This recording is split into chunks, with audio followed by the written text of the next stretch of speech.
প্রতি রমজানেই আমরা দেখি সবার ঘরে ঘরে রুয়াফজা থাকে, ইফতার করা হয় রুয়াফজা দিয়ে। তো এই শরবতটা নিয়ে আপনার কোনো অভিজ্ঞতা আছে কিনা, যেহেতু অনেকে বলেন যে মুসলিম ঐতিহ্যের সঙ্গেও এই উপমহাদেশে রুয়াফজা জড়িয়ে আছে?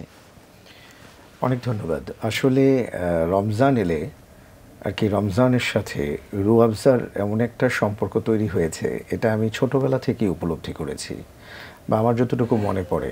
আমি এখনকার কথা বলছি না, আমার একেবারে ছোটবেলার কথা যদি বলি তাহলে দেখেছি যে তখনও আর কি রুয়াফজার একটা অন্যরকম চাহিদা বা রুয়াফজার প্রতি অন্যরকম একটা ভালোবাসা মানুষের ছিল, যেটা এখনও আছে।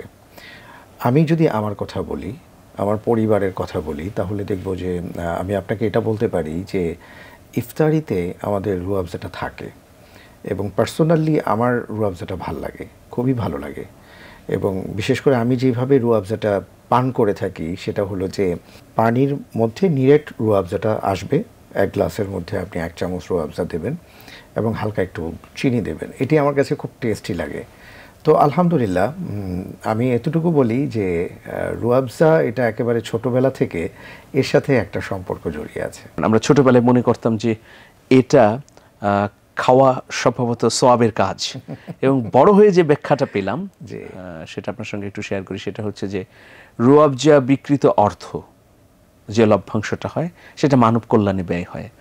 পরে বুঝতে পারলাম যে তাহলে তো ঠিক আছে, রুয়াফজা খেলে কোনো না কোনোভাবে সওয়াবের ভাগিদার হচ্ছি, মানে এর থেকে লাভের একটা অংশ তো মানব কল্যাণে যাচ্ছে।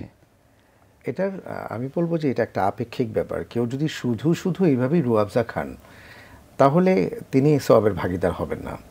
কিন্তু কারো যদি নিয়তটা এই ধরনের থাকে যে আমি এই পণ্যটা ক্রয় করলে এটার অর্থটা মানব কল্যাণে ব্যয় হয়, আমি এই কারণে এই পণ্যটাকে আমি ইউজ করছি বা ব্যবহার করছি বা ক্রয় করছি, তো এই নিয়তের কারণে উনি সওয়াবের ভাগিদার হবেন।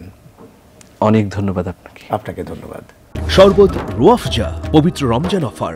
750 মিলিলিটার শরবত রুয়াফজার সাথে 4 স্যাচেট ইস্পাগুল এবং 300 মিলিলিটার শরবত রুয়াফজার সাথে 2 স্যাচেট ইস্পাগুল ফ্রি।